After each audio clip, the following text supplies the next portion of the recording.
I don't think there's anything that you have that's more valuable than your own integrity, and it doesn't matter what is offered to you. There's no sum of money, for example, or whatever it is, campaign, beauty campaign, you know, whatever the thing is, there's no sum of money worth taking that away. Cassavetes will always be Cassavetes, and nobody can ever take that away from his canon of work. Filmmaker Magazine presents Back to One with Peter Rinaldi. Andrea Riseborough is an actor. This is her second time on the podcast. Her first time was episode 100. She sat down with me in New York City to talk about the work. The last time we sat down, it was a couple weeks before the pandemic, like literally goodness, 3 or 4 weeks, or maybe even less. Yeah. And later that year, you did this movie to Leslie.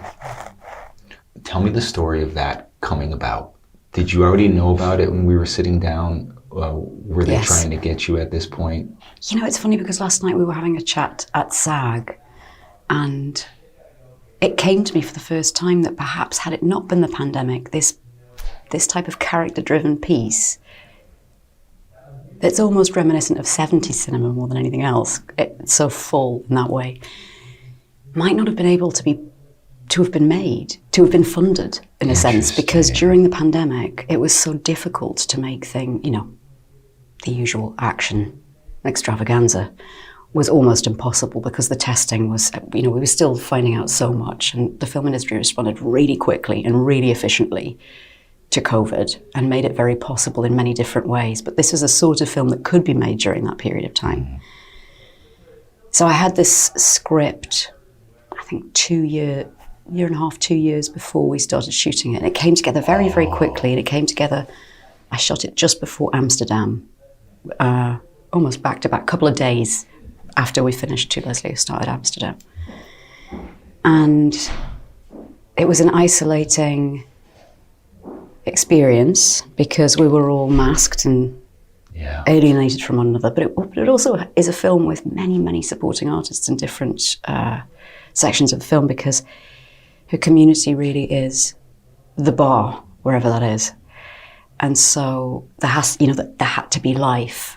And the thing Michael never wanted for this piece was that it would in any way come out of the pandemic reflecting that time, bearing the scars of that time in a sense. And you can watch some films and see that. And I think in this film, Michael really deftly managed to achieve not only intimacy between the camera and the lead players, but between the lead artists, which was something that we actually, during the pandemic, couldn't even do. And for Mark and I, for Owen and I, Mark plays Sweeney, Owen plays the character who's Leslie's son, Alison, who plays really, in some ways, a mother figure to Leslie, but also her best friend of old. They were perhaps the only people that we were connecting with, as you know, during that time. Yeah, it's crazy. And so in a sense, there's a huge amount of intimacy. And life is life. Everyone goes through things. Mark had gone through a huge loss. Everyone had been living their lives in different ways, and the pandemic was not easy for any of us. So it was probably the perfect time, and to play a character surrounded by so many people but feeling so dreadfully lonely all the time. The environment sort of was, I want to say, useful. That was a silver lining, perhaps. Of that very alienating, distant time that we all had. For me, playing Leslie. Was there an excitement or an apprehension about this character? Like even before you started to realize we're in a pandemic and everything, when you're sitting on this script for a while? I was really, really looking forward to unleashing Leslie. Probably mostly because my relationship with her from the first moment, having first read the script, which is really beautifully penned and very, it's succinct. It's it's not in any way flowery. It doesn't have the script in itself, because of course the film is always a little different to what's on the page. The script in itself, it was in no way a moralistic tale or a sort of redemption song or anything like that. It was really just spending time with a person in her life, in different sections of her life, throughout some different struggles, which was a very non-biased, wonderful way to really absorb somebody. Yeah. And it certainly didn't suggest that there would be these in the script on the page. There were no suggested grand swells of music to sort of evoke, whatever candy-like, sweet, teary feelings you might sometimes find yourself trapped in a cinema, feeling like you must evoke because the music's telling you to do so, which is miserable, as we all know. And I was really excited to, I suppose, get her off the page. Perhaps she was never on it in a sense, because the way that the script was written was so personal to Ryan, him having been through his own experience. And I'm by no means playing anybody related to him, but certainly this is a love song to his mum. And it gives her things that she couldn't have had in real life, really. It gives her all these many opportunities that she couldn't have had in real life, which is, I think, the great power of cinema. But they're not. It's a rough ride for her. This woman wins the lottery, is homeless, is an alcoholic, and for every millions, I don't know, probably billions, I don't know, but for every billions of people who have a relationship with addiction, and there must be billions, I suppose, because it touches us all in some way. It's incredible we have so few pieces, cinematically, I mean, that just spend some time with the alcoholic. Exactly. Rather than dissect her in a way. Or using what happens as, dramatic... Cautionary tale. Yeah, cautionary tale choices. And this took a directorial touch, though, necessary too, right? Absolutely. And so this is, of course, Michael Morris is the rare first-time director that is very, very experienced. Yes. Right. Yes. But this is his first feature. Yes, although he is in every way a cinephile. Right. So his experience is in television, and that's how I met him, with my one brief touch with American episodic television, at a show that's been running a while, and you come in and do something, which I was completely bamboozled by. It, didn't understand at all, because I've really made mainly film or films for a television audience or a mini-series type situation. So I've always had the same director. I mean, it was very confusing for me that we had a different director every week. So I knew what was going on. Yeah. But we had Michael all the time at the helm because he was the showrunner. So in a strange, and he also directed some episodes that I was in, so in a strange sense, it felt very much like he was my director on that show. Very clearly. Or at least in my panic, that's who I turned to, because he was the keeper of the narrative. This gigantic sprawling, oh my goodness, Bloodline has so many. I mean, the name's on the tin, Bloodline, it reaches out everywhere. But he was really trying to compass a lot of information and try and keep us all on track constantly with a new director every. So you felt safe then? Very safe, So did he always have you in mind when the script came to him? I think so. I think he'd been looking for a film. He said to me that, I'm not entirely sure, but I think so. I think he said to me that he had really been wanting to fall in love with the film script, and so wanting to direct a first feature for a long time, but just hadn't found the thing that really made his heart sing. And it was so clear that he was so deeply connected to this story.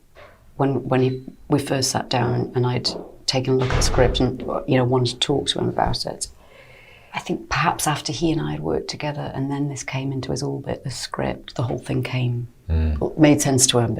Because I think if you're going to embark upon something like this, you really do have to have somebody who you Absolutely. can think about stepping into it with. Yes. It's no mean feat, you know. Right. The person has to be not just a great actor. It feels like because it's their movie in such a way, more than even other movies that have a main person in it. I think that's a lot to do as well with the cinema language that Michael and Larkin, our DP, developed, because there's an intimacy. We often referenced Barbara Loden's Wanda, which has been a constant reference sort of in my career, yes. and funnily enough was in his, and he brought it up and then was so amazed that I've been thinking so much of that film. The intimacy that you have in that film, which is sort of this, it almost feels voyeuristic, I suppose, because you're so close to Wanda.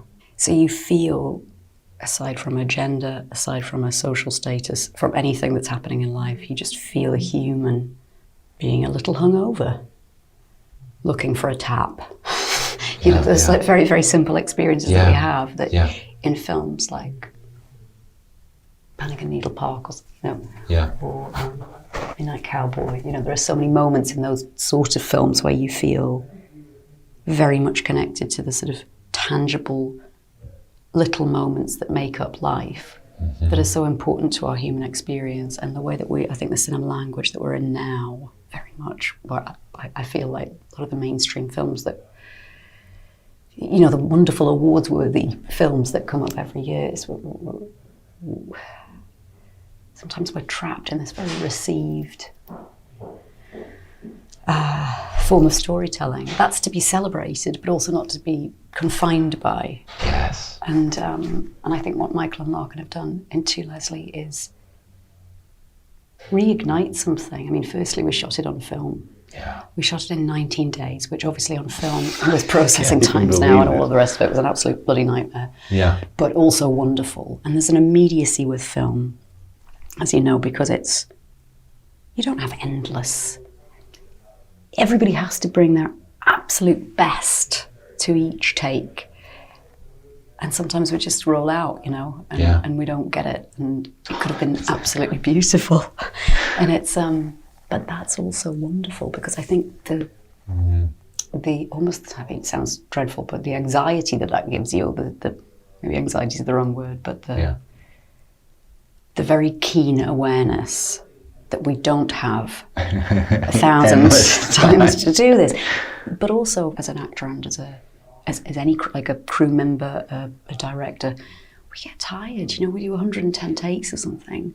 Right.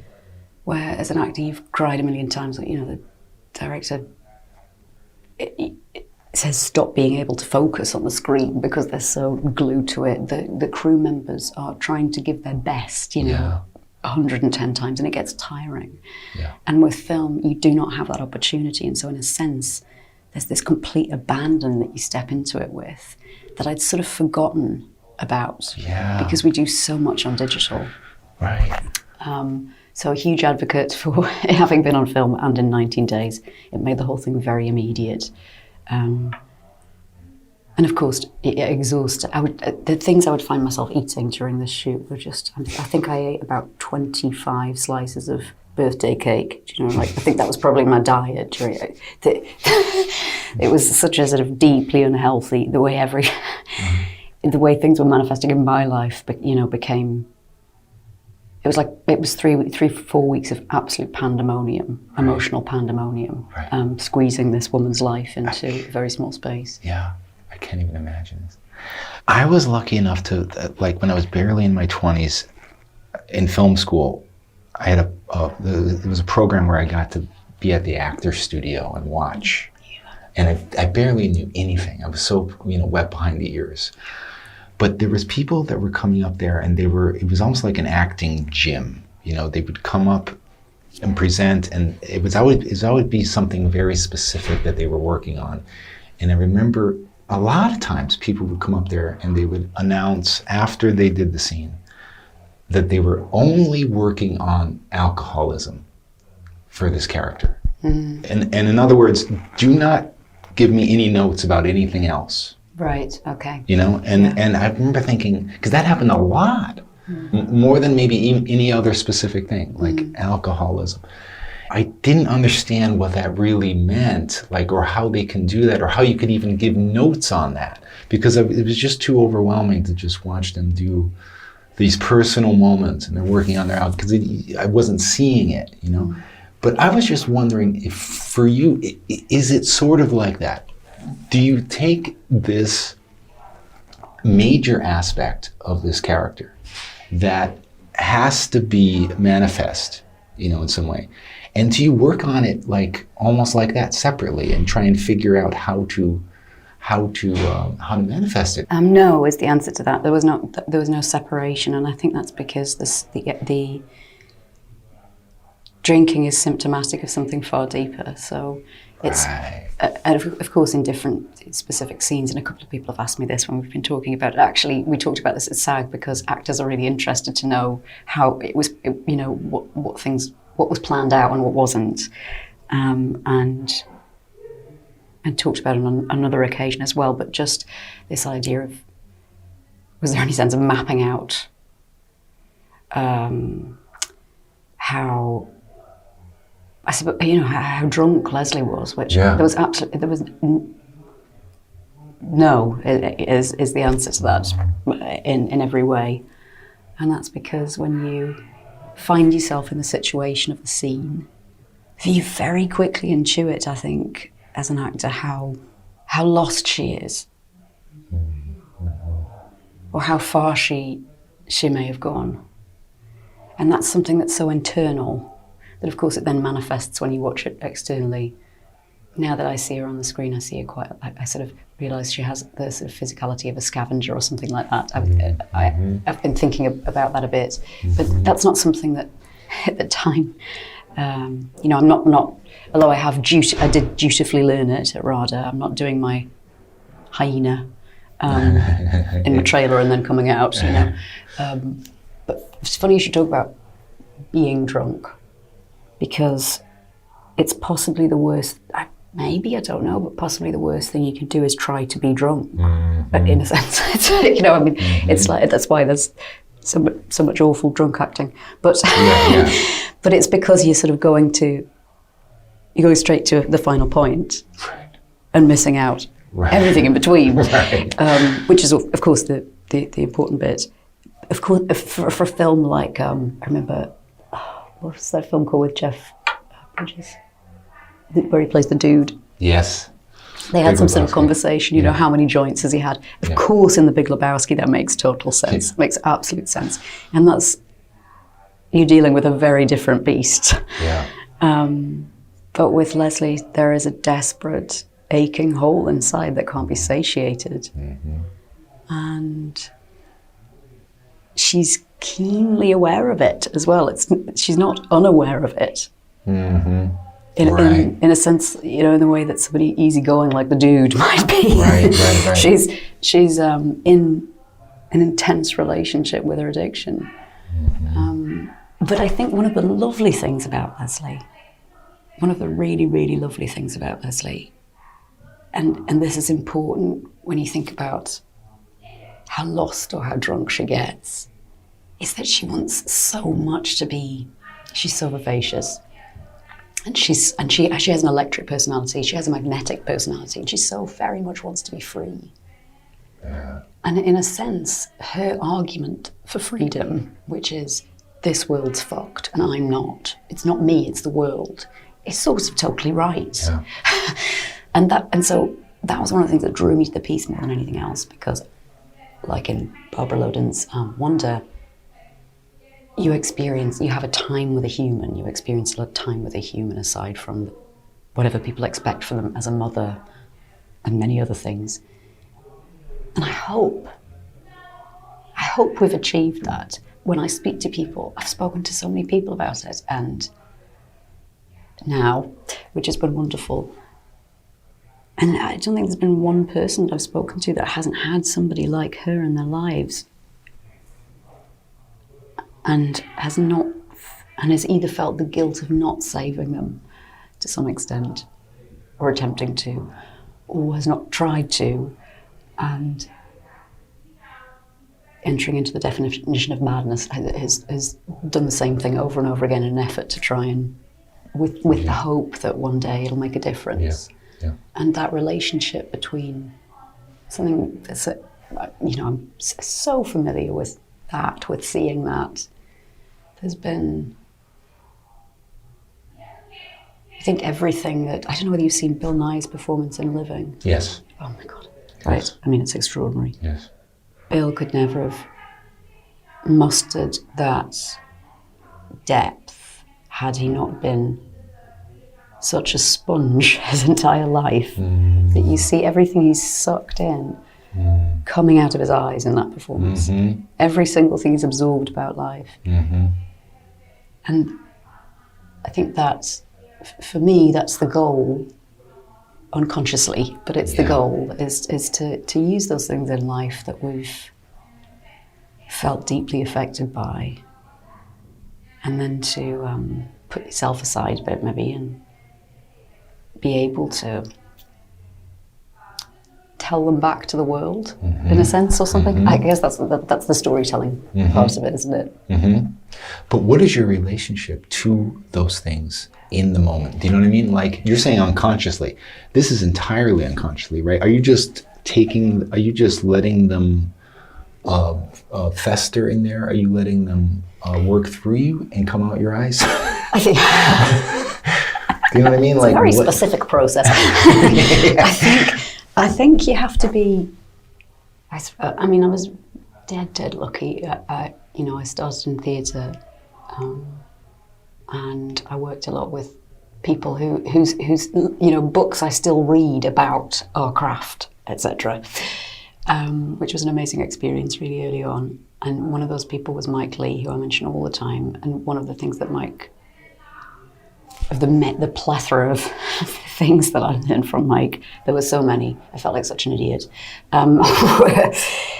was that, I'm putting this into my own words, but the goal is to just exist, is to be, rather than to be mapping anything out or analytically thinking through anything. I know personally when I'm in that place that, or I have any sort of third objective eye and I'm thinking that whatever I'm doing is terribly good or bad, that's the worst place I could possibly be in. It's definitely going to be bad, unfortunately, even if I think it's good. Yeah. And so perhaps the only goal stepping into all scenes for me is to be lost in it, to be in it as you would your own life. And being in your own life is, if you take our human experience of what's happening of life, it's probably, I don't know what the percentage would be, but probably each of our experiences is about like 98% in our head and 2% actually happening in the world, because we're so inside of ourselves, unavoidably inside of ourselves. And so Leslie, this character who is full of fun and jokes, and she's quick and smart and dynamic, is strapped down by her own self-pity, and what that creates is this kind of like Molotov cocktail, really, I suppose, of a human. And it's addictive to be around her because she's incredibly fun, and it's so desperately painful to be around her, especially for Owen Teague's character, Leslie's son, to feel like he's getting closer to this softness with the person he needs more than anybody else in the world, and then for it to be ripped away so violently and in a way over which Leslie has no control, really. And he can see that. He can see this isn't personal. He can see that it's not his fault or her fault, or I think you'd have to go quite a long way to find somebody who'd choose to be struggling with addiction. Right. And that's important to remember, the idea of there, but for the grace of God go I.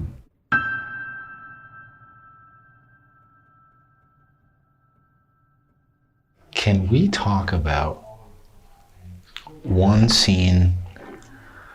I talked to Mark Maron last week, and I talked to him about a scene that it felt like some scenes need something to happen in order for the story to advance. I mean, like, you know, That's what they tell you in film school. It's more than just, yes.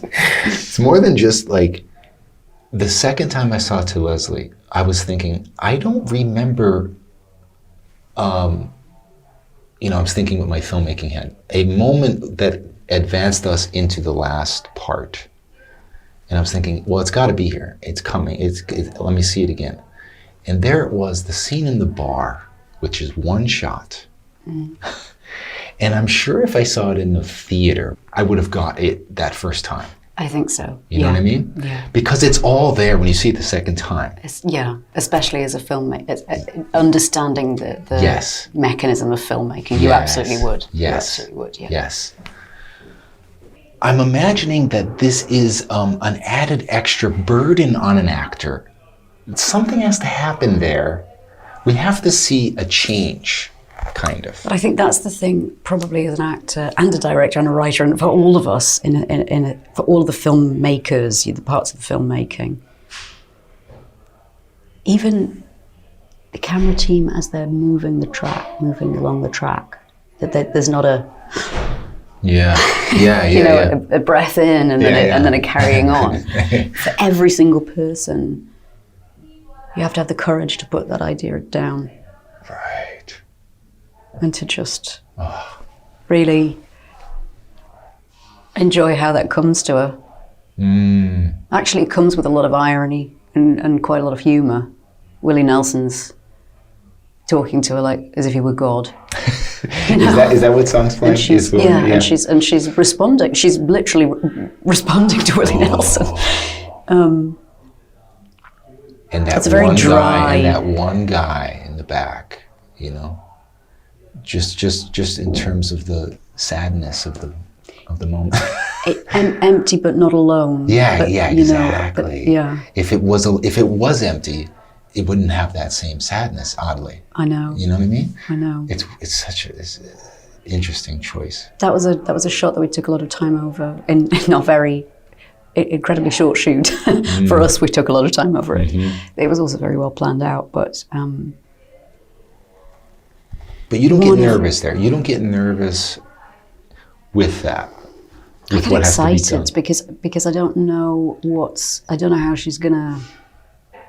I don't know what's gonna happen, so I get excited. Interesting. Yeah. It's always really exciting. I mean.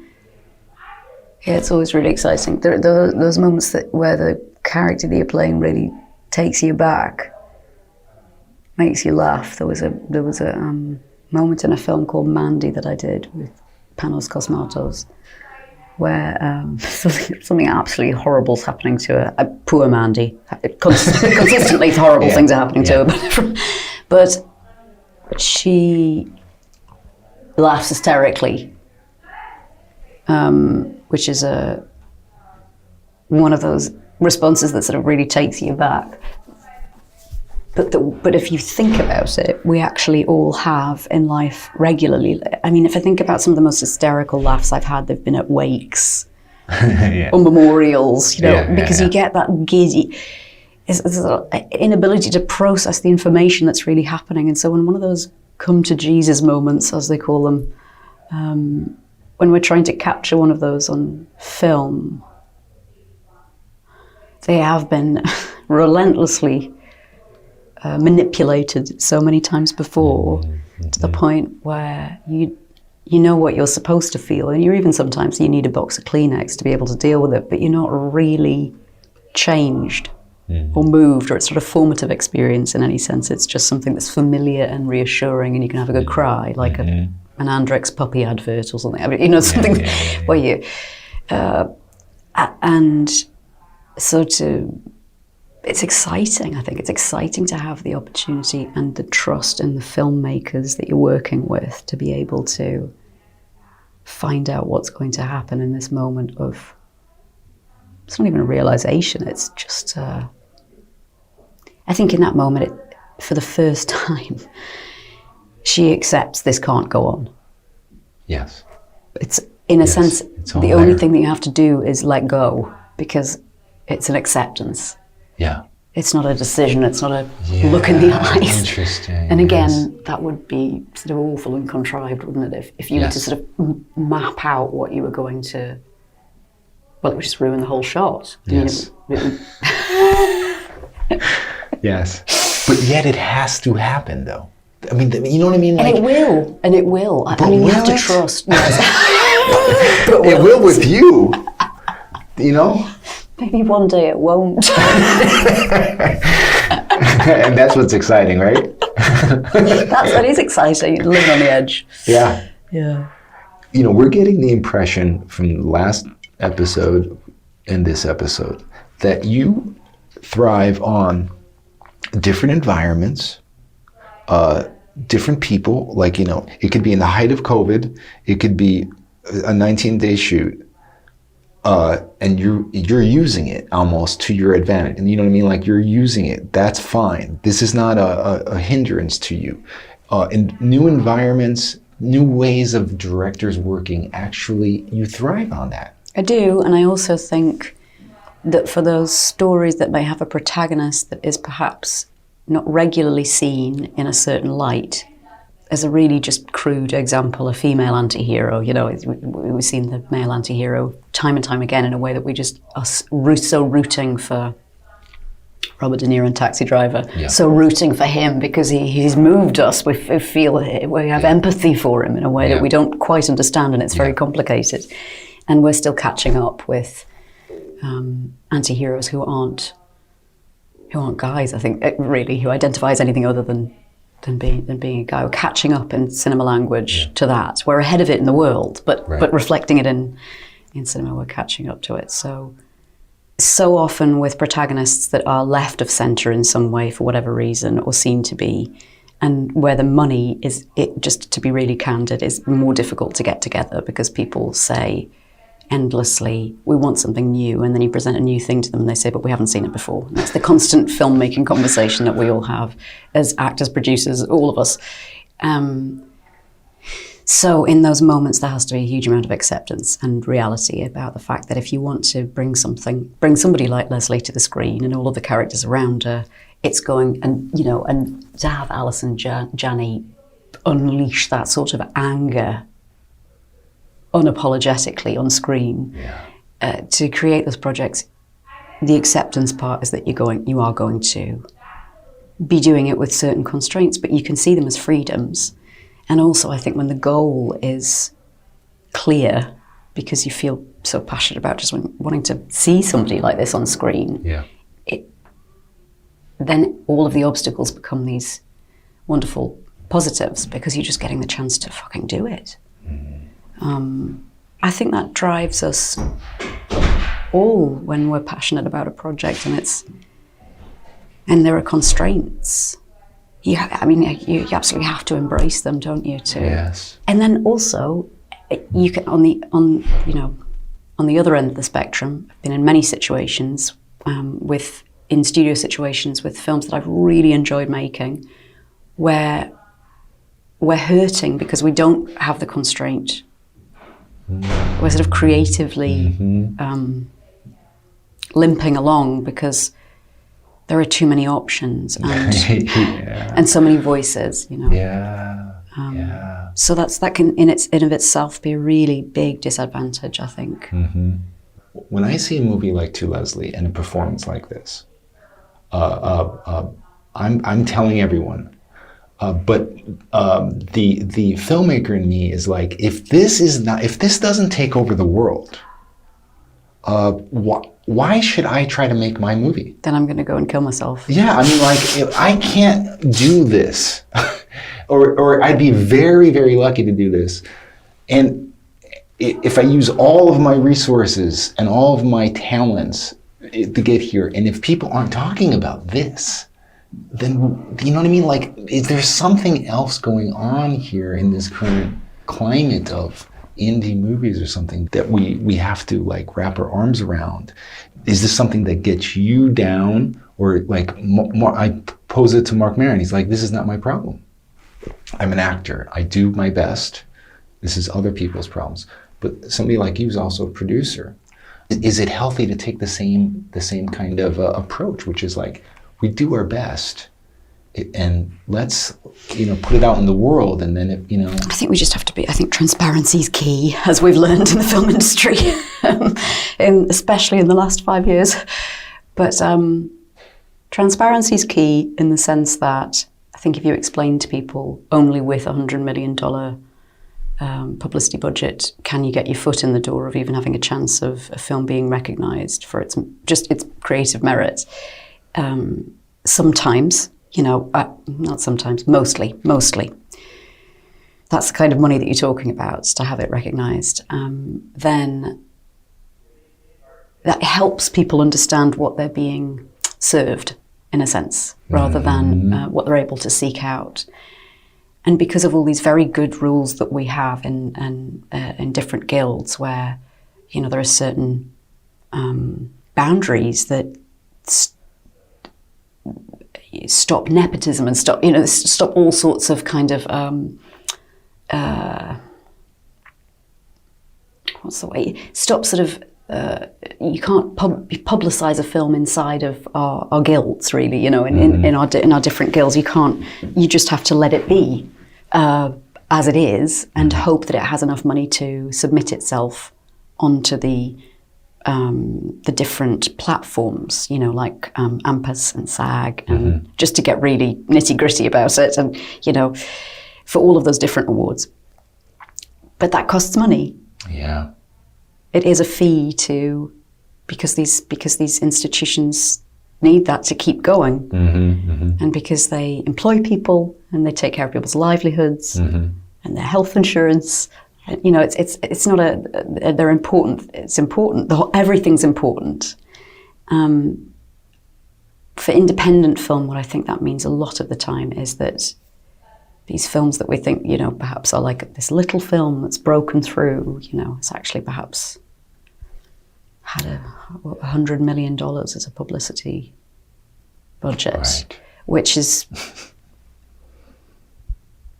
ludicrously more than it takes to make an independent film, as you know. Right.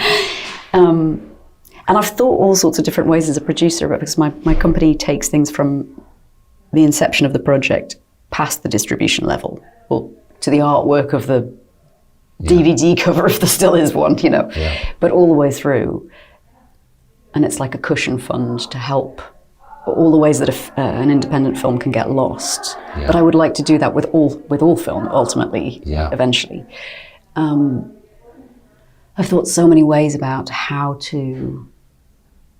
Sometimes you feel like you're screaming a little into a canyon, saying, but there are these incredible films that are they're not even small films. These are not...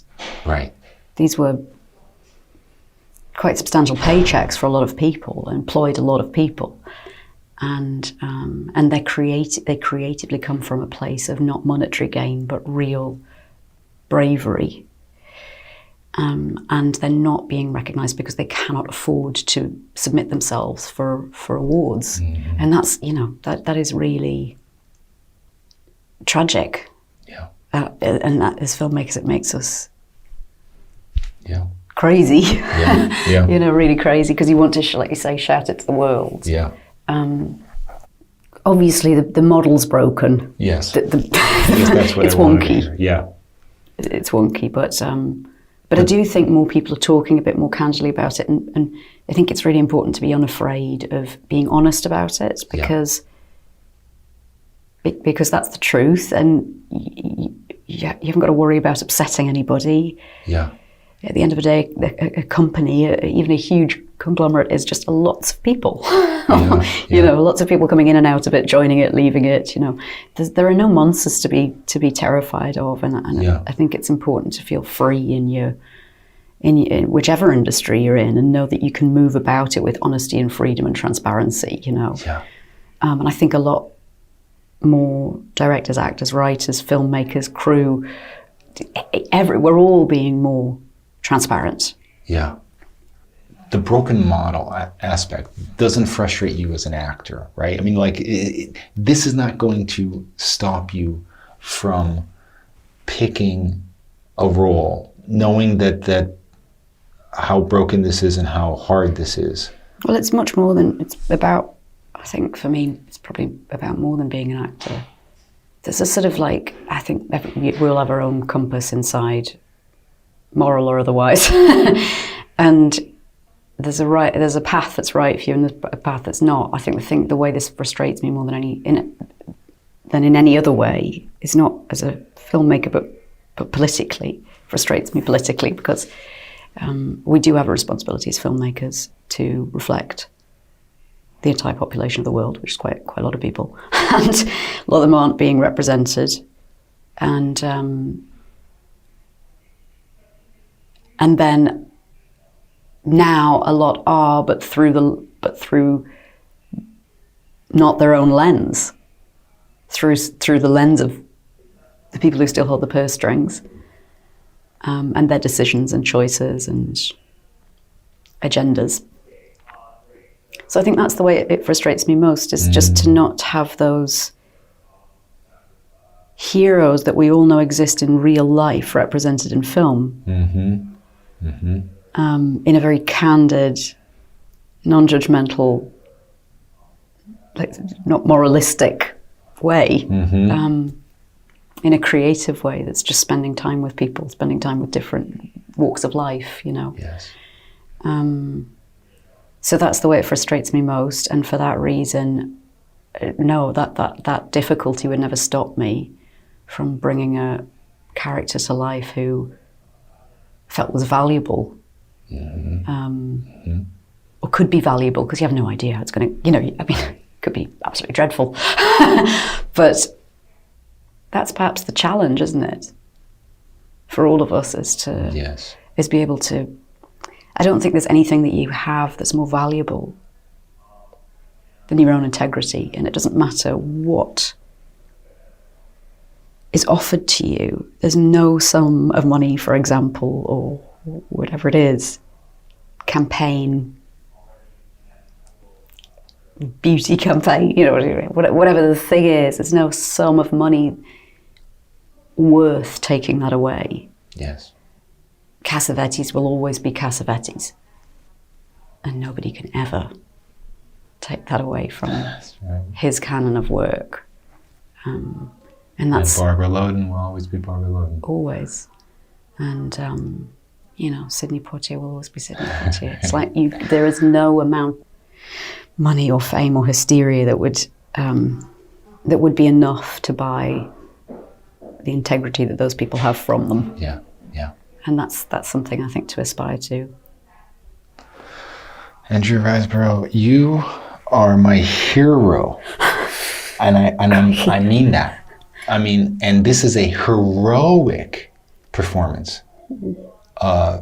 You have given us Leslie, and she changed my life, I think. I mean that. I saw people that I know in her, and your humanity through her is healing. And this is what I want out of film. And so you're my hero, maestro. Thank you.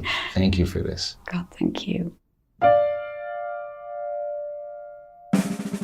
Back to One is a production of Filmmaker Magazine, which is a publication of The Gotham, formerly IFP. Listen to back episodes of this podcast at filmmakermagazine.com or wherever you get your podcasts.